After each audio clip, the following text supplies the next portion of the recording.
striking, very good. Just to be practical, kung kaya mo dali sa suntukan, hindi mo na dadalhin sa ground. Therefore, subukan mo.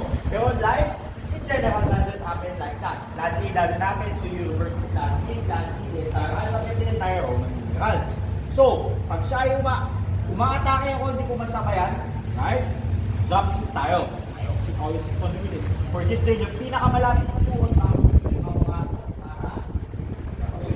pero hindi ko lang ibababa kung nasaan ako, kung nasaan siya. At provided na lumalapit pa sa akin si TJ, pag ito pinabako ko, I am closing the distance faster. And you need that faster because anytime you can get punched, anytime you can do something.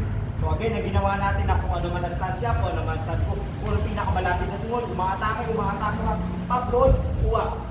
Okay?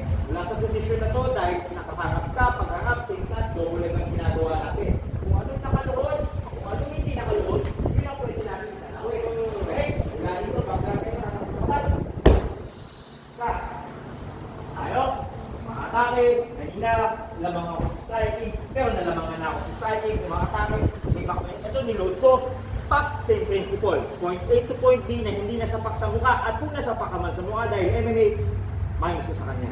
Kapit, if you want to, again, kung ano pa ang hindi nakaluhod, yun ang pagkakalawad, forward, take down. Basta ang goal natin, kung hindi mo madala sa striking, dali mo na sa down. Pwede mo dali sa corner, kung kupensa, pero dahil nagmamadali tayo, diba?